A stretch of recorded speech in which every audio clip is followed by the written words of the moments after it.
This is the station with the latest state-of-the-art broadcast equipment mula sa mga tao at kumpanyang nagsimula ng FM broadcasting sa Pilipinas.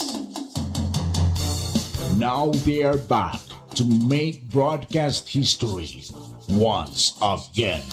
Sumasang papawid sa buong bansa. Ito ang News Radio Nationwide.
Sa itong panaguban-uban, serbisyo publiko sa 96.7 Muse Radio Davao del Sur. Again, may adlaw sa tanan mga naminaw nato karon ha. Sama sa akong gingon kaganiha, makauban nato diri sa atong programa ang head sa ato ang Municipal Health Office. Oy tagdumala diya sa maong ahensya ato siya makainabi karon. Sana taon sa mga update, hisgutan ng panglawas o uban pang mga concerns. Kauban nato din sa atong programa, Dr. Regine Manuel, ang head sa atuang Municipal Health Office. Doktora, maayong hapon. Maayong hapon, sir. Maayong hapon, Santa Cruz. Doktora, first question, unsa ang trabaho sa Municipal Health Office? Unsay mandato ani o sa pagserbisyo sa tao? Isip usa ka municipal health officer, ako ang in charge sa pagdumala sa ato ang municipal health office sa pag-atiman sa kinatibuk-an nga panginahanglan ng panglawas sa ato ang lungsod. So ako usab ang naga-oversee sa ato ang mga barangay health stations nga ginabantayan sa ato ang mga midwives and nurses. So, mao na siya, sir. Ma'am, concerning our health, kumusta ang ato ang kwan? Kumusta ang functions sa Municipal Health Office with regard sa kanang health panglawas sa mga taga Santa Cruz?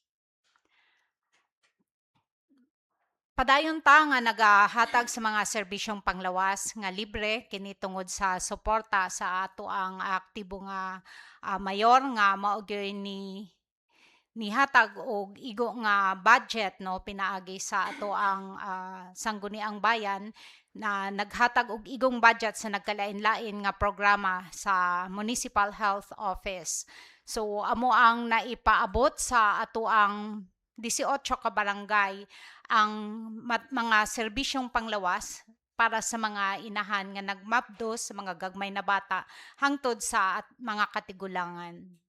Nadia inyong opisina sa ato ang Municipal Government Center, makita nato na yung mga adlaw nga parting daghan na gyud og mga nag-aadto diha nga mga residente. Nagaunsa na sila ma'am gapa-check up pa laboratory? Aduna kitay schedule sa atong mga serbisyo sa Municipal Health Officer sa adlaw na Lunes, Miyerkules ug Biyernes mao na siya ang ato ang regular na outpatient consultation. Aduna sad sa tapad ang serbisyo sa ato ang Animal Bite Treatment Center nga mao'y atiman sa mga pasyente nga napaakan sa hayop labi na sa mga iro og iring. So libre ang ato ang mga serbisyo sa ato ang Municipal Health Office, apil na sa diha ang ato ang licensed na butika ng bayan nga maoy at naga-provide sa ato ang mga constituents og libre nga tambal. So pag adlaw sa pa-check up dia MWF, panahon nga naa sila'y reseta nga makuha, kung available na po diha sa atong butika, pwede ra po nila makuha dayon diha. As long as available sa ato ang butika ug naay sakto nga prescription gikan sa doktor, mahatagan ang matag pasyente nga nanginhanglan og tambal. Ang sakit karon is seasonal. Karon nagsugod na kining na El Nino tag-init nato. Unsay magina-expect nato nga mga common illness na pod nga iduol diha sa inyo ha? Kasagaran na makita namo sa mga pasyente nga nagapakonsulta sa ato ang health center, unang-una kining animal bite cases nato na ginatan-aw nato Monday, Wednesday and Friday, and common sad karon ang mga sakit sa upper respiratory infections, ubo o sipon, and then uban pa nga mga viral infections nga nagapresenta sa as hilanat. Naasa tay uban na makita na mga kaso sa local bacterial skin infections. Kay mo ni uso gyud no? Yes, sir. Basta tag-init. And kamo pod ba diha sa MHO, you also prepare for these seasons? Pasabot ba nga kabalo na ta nga inganing panahon mo gining sakit nga manggawas. So dapat inganing nga panahon do na tay mga tambal for this illnesses nga iduol sa atua para makahatag ta og tambal sa mga mangonsulta nato. Yes, sir. So ginapangandaman na gid nato nga aduna tay sakto nga serbisyo nga mahatag sa katawhan. Pagsugod pa lang sa tuig, gina-ensure nato nga adunay supply sa mga basic na medicines, and naghatag sad ta og mga tambal sa ato ang mga barangay health stations para sa mga kaso nga kaya na i-manage sa ato ang mga midwives and nurses sa barangay, madapatan dayon sa sakto nga tambal. Speaking of barangay, kumusta ang inyong coordination, ang inyong relasyon with mga barangays nato? Maayo pod ba ang ilahang pagtagad first aid, basic medical needs sa mga pasyente para kung pwede lang di na mo adto diri sa ato ang opisina sa barangay pa lang ma-address ng ilahang mga basic concerns? Aduna kitay 22 ka barangay health stations nga nagaserbisyo sa ato ang 18 ka barangay. So matag barangay health station adunay na-assigned nga nurse or midwife, kini sila gina-oversee sa ato ang municipal health office, no? And then kinisad sila nakipag-coordinate closely sa barangay local government sa atong mga kapitan ug kagawad. So aduna kitay maayo nga relasyon, no, sa mga opisyales sa barangay ug sa katawhan sa komunidad pinaagi sa ato ang mga personahe nga anaa diha sa mga barangay health stations. Barangay health workers, how do we equip them, ma'am, para maka-address sila sa mga basic needs sa mga medical pag diha sa ilahang mga barangay? Makita nato nga kasagaran nagabisita sa mga panimalay, dili mismo una-una dili mismo ang midwife o ang nurse, kundi ang ato ang mga barangay health workers or barangay nutrition scholars. Kini sila nakadawat og sakto nga training bag-o sila matawag na barangay health worker or BNS. Gina-equip nato sila through trainings and constant updating, and directly supervised po ni sila sa ato ang mga health personnel nga naa sa BHS. You mentioned nutrition. Kumusta ang ato ang sitwasyon kung hisgutan nato ang nutrition sa mga kabatan-unan diri sa lungsod sa Santa Cruz? Nagapasalamat mi og dako sa suporta sa ato ang mayor og sa ato ang sangguniang bayan kay na improve gyud ang ato ang nutritional status as a municipality.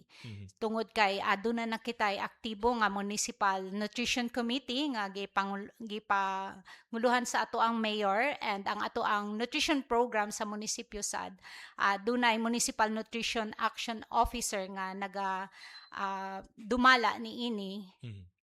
And then in close coordination sa ato ang mga barangay nutrition scholars ug sa ato ang mga barangay officials, tungod ni ana napaubos na nato ang kaso sa malnutrisyon sa ato ang munisipyo. Dako sad nga suporta ang budget nga nagagikan sa ato ang GAD fund nga naga-support sa nutrition programs. In comparison, unsa kadako ang nibaba o pagkunhod sa ato ang malnutrition diri sa lungsod? Dili na ko mahatag sa karon ang Yeah. exact figure, sir, pero kani adto naata sa top 10, no, Wow. top 10 na municipality nga taas ang Mhm. kaso sa stunting. Mhm. Karon na kagawas na ang ato ang munisipyo Mhm. na nianang mga top municipalities nga adunay kaso sa malnutrition sa mga bata. So dako kay na siya nga improvement. Can you define the word stunting? Unsa ang ipasabot ana para sa in layman's term? Stunting mao kini ang pagtimbang no sa usa ka bata kabahin kumpara sa iyahang gingtas-on. Yes. Kung No, appropriate ba kung appropriate ba ang iyahang timbang timbang sa sa iyahang iyahang sa iyahang height, sa iyahang height, sir. Mhm. Na isa kini ka basehan no nato sa pag-assess sa nutrition sa status sa isa ka bata. Unsa ang kwan? Ang age na ato gina-monitor for stunting? From what age to what age? Ang gina-monitor nato sa nutritional status nakatutok gyud ta sa 0 to 59 months. 59 Sa months is 0 what? to Pila 50 ka tuig? 0 to 59 months, 5 years 5 old, years sir. old. Mhm. Okay. So mo nang prone sa stunting. Sa ingon ana nga pangidaron, dako kayo ang risgo nga mahimong malnourished ang isa ka bata. Mhm. Ma'am, what are the reasons nga nung mahimong stunted or malnourished ang isa ka bata? Daghan kaayo ta ginatan-aw na factor nga mahimong stunted ang isa ka bata. Una ang kondisyon sa pamilya no, sa kapasidad sa pag-atiman sa pagkaon sa bata, kung sakto ba ang pagkaon niya, sakto ba ang nutrisyon nga nadawat diha pa lang sa pagbuntis, Mhm. sa pagpasuso sa kung um, Breastfeed. suso ba, nag-breastfeed ba ang bata sa primero, labi na sa first 0 to 6 months, no, sa bata nga. And then, ang paghatag sad sa complementary feeding, kung sakto ba nga mga pagkaon ang iyahang ma-consume. Mhm. You mentioned nakahawa na ta dito sa listahan nila. Now, unsay man nahimo natong interventions ngano nakahawa ta sa maong listahan, meaning ni lessen ang number sa malnutrition sa Davao sa Santa Cruz. Unang-una is napaligon nato ang nutrition program pinaagi sa pagkaroon og body nga mao naga-oversee sa nutrition status sa mga kabataan sa munisipyo. So ang ato ang Municipal Nutrition Committee. So aktibo kini ang gi-representar sa nagkalain-lain na ahensya sa ato ang local government. And then aduna kitay saktong budget nga gihatag para sa nutrition program. Trained ang ato ang mga barangay nutrition scholars. Regularly nagakonduct kita matag tuig og operation timbang og ano na pay uban pa nga mga intervention nga ato ang ginabuhat para ma-address ang mga problema sa nutrisyon. Pag moingon magutag addressing the problems with nutrition, ang una-una sa tao feeding program. Pero there's more ways to address that problem more than feeding program, tama ba, Doc? Yes, sir. And what are those steps or ways? Pagpasabot sa pamilya, saktong nutrition. Kaya usahay, di man ningon nga pobre kayong pamilya, di lang gid kabalo mo pakaon og saktong pagkaon sa mga bata.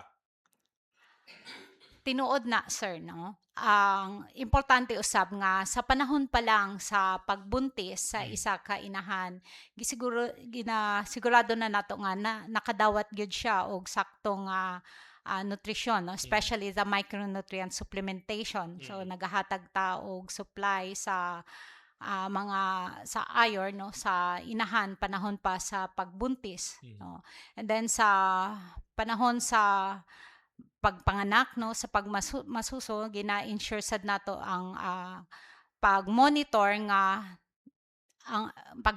sa pagpa-breastfeed sa mga bata, and then pag-monitor sad sa timbang sa nagadako na mga bata. Okay. Humantas mga bata, diri pod ta mga senior citizens. Unsay mga programa sa inyuhang opisina para pod sa mga katiguangan nato, mga senior citizens and the persons with disabilities? Naapod ba sila yung mga check-ups diha sa inyuhan na pwede ma-avail? Ang ato ang mga senior citizens and persons with disabilities ginahatagan nato ni og priority panahon sa consultation na sila gyud ang unang ma-check up. So sa mga senior citizen from time to time aduna tay libre nga bakuna para sa ilaha, although ang supply nagagikan sa Department of Health, no. And then libre ang ato ang tambal para sa hypertension o diabetes. And then sa ato ang mga PWD nag-coordinate ta closely sa PDAW office para sad sa pag-atiman sa ilang mga panginahanglanong panglawas. Commonly, unsay mga problema sa tiguang Santa Cruz, ma'am? Kasagaran nga nagaadto sa amo ang facility ang mga senior citizen nga nagareklamo nga aduna sila'y hypertension, ang uban dunay diabetes, ang uban nagareklamo sa ilahang mga sakit-sakit sa lutahan or joint pains, arthritis. So basically, we have medicines naman na adiha na ma-avail nila kung mora po na ilahang mga problema. Available siya sa ato ang butika ng bayan, sir. Ma'am, na yung mga vaccination programs ang ato ang national government ginababa na to provincial and to the municipal health offices. Unsay mga kampanya karon pagbakuna o ginaunsa po na ninyo pag-implement dere? Regular nga nagahatag og bakuna para sa ato ang mga kabataan, no? Pinaagi sa ato ang expanded program on immunization kini gina-conduct sa ato ang mga barangay health station. Diin ginahatagan og libre nga bakuna ang mga bata. Recently naatay gi-conduct nga supplemental immunization activity or special nga pagbakuna sa mga bata kini siya gi-initiate sad sa ato ang Department of Health ug ato alang gi-implement diri sa ato ang munisipyo. And kumusta po ang kwan?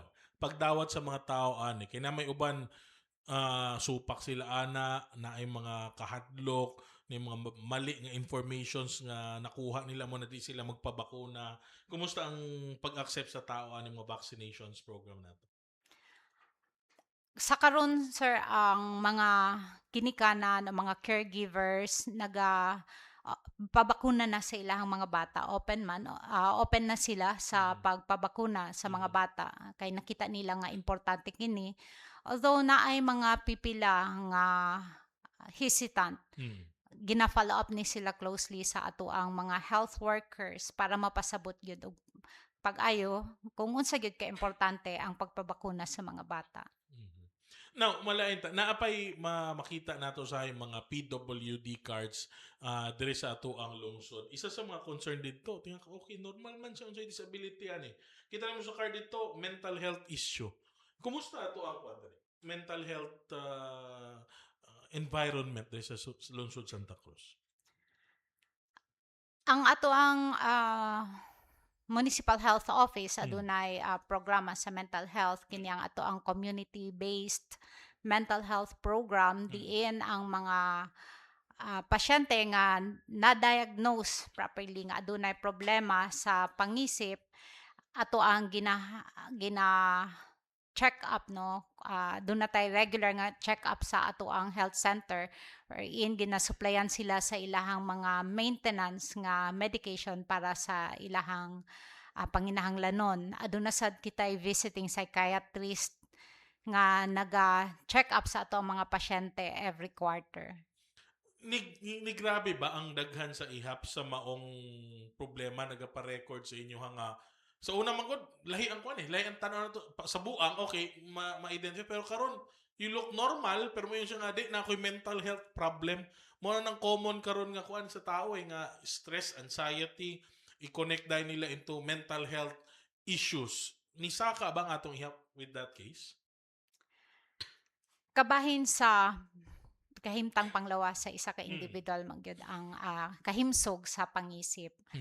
With regard sa pagtaas sa mga kaso sa mental health problem sa nga na document gyud sa atong Municipal Health Office ang ato ang record nagalangkob lang sa kadtong adunay diagnosed proper diagnosis gyud sa psychiatrist.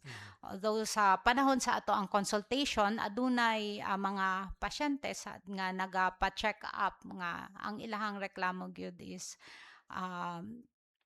more on makita namo nga dunay duna sila'y struggles no sa ilahang mental health. Stress related? Stress related most of the time. Mhm. Pero mas okay na nang magpa-check up sila no kaysa sa mag-self-diagnose or wata kabalo na naday gibati. Labi na kini mga stress related nya mo kalit na pitik, no? Yes sir. Mas okay nga magpa-check up sila. Although daghan na kay tag makita na information, dali lang kay mag-access og information through the internet.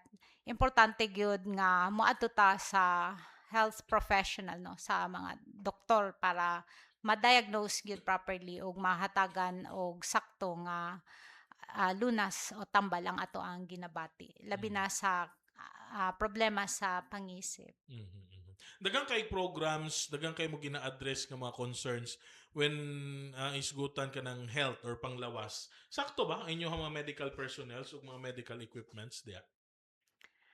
Aduna kitay tulo ka doktor o upat ka regular nurses o kining mga midwives sa ato ang barangay. Aduna sab kitay dentist. Ang ato ang health workforce gi-augment sa Department of Health nga adunay gi-deploy sa ato na pharmacist, doctor, medtech, and also nurses and midwives nga mao gyud nagaatiman sa kahimtang panglawas sa ato ang lungsod. Also naatay mga barangay health workers nga ug barangay nutrition scholars nga ato ang kaabag sa pagpaabot sa serbisyong panglawas diha sa barangay. Sa karon maingon namo nga kulang siya, pero we do our best para maatiman gyud ang matag individual nga labi na katong naga-access sa ato ang serbisyo sa ato ang mga health stations. To ina-maximize nato kung unsay naata Yes sir. on personnel and facilities and equipments to serve the population of Santa Cruz. Ma'am, under the leadership of Mayor Tata Sala, maingon ba natog dako nagkabag-uhan, dako nag-improvement ang ato ang pagserbisyo panglawas labi na sa inyong opisina para sa mga tao?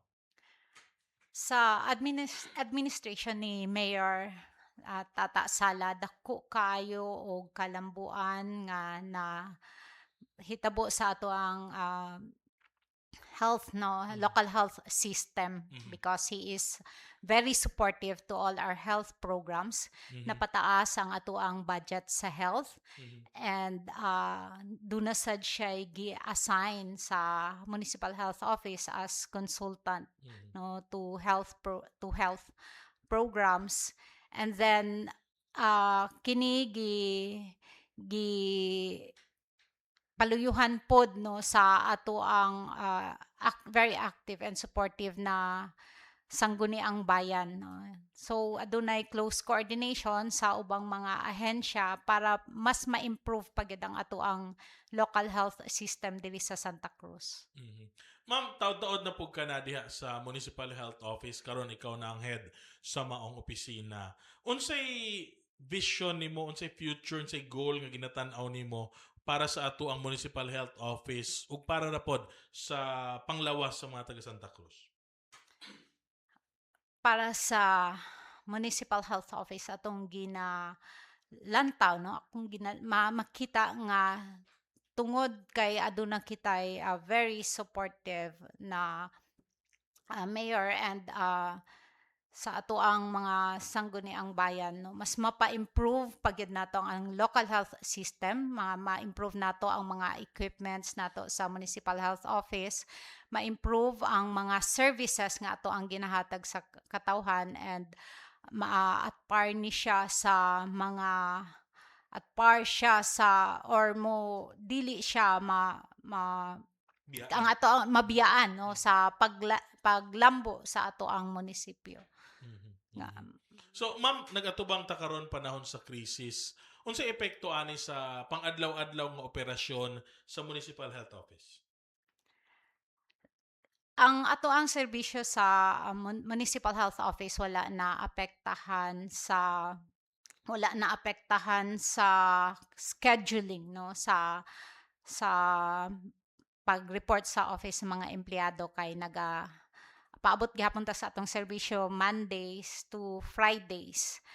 Although ang mga services, no, or nga nanginahanglan og transportation, no, ato ang gi-prioritize lang gyud kung unsa tong importante sa lakaw sa ato ang mga health personnel.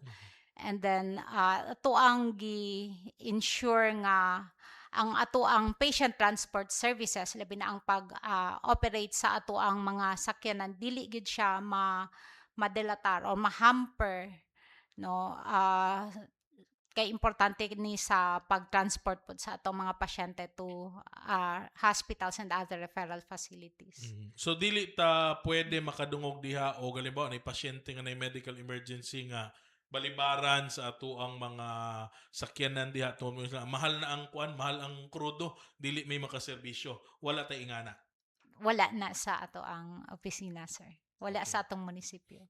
Okay. Ma'am, lastly, mensahe na lang nimo sa ato ang mga sukitig paminaw din sa atong programa, labi na sa mga tagalungsod sa Santa Cruz. How will they have a healthy life, ma'am?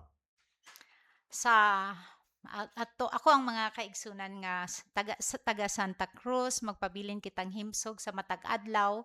Of course, make the right choices in life sa ato ang pagkaon. Eat healthy foods, and then ato ang i-ensure sad nga aduna kitay physical activity sa matag adlaw, sakto nga katulog, sakto nga socialization. So importante kaayo nga aduna kitay support group, and then i-avoid nato ang mga substances o mga nga makadaot sa ato ang panglawas. Ato ang i-ensure na himsog kita sa dili lang sa ato ang physical, even sa ato ang spiritual, and also sa ato ang mental aspect. Daghang kay salamat, Dr. Regine Manuel, ang head sa ato Municipal Health Office diri sa lungsod sa Santa Cruz. Salamat kasi yung panahon, ma'am. Standby, balik ta pag mas pipila ko mapainom.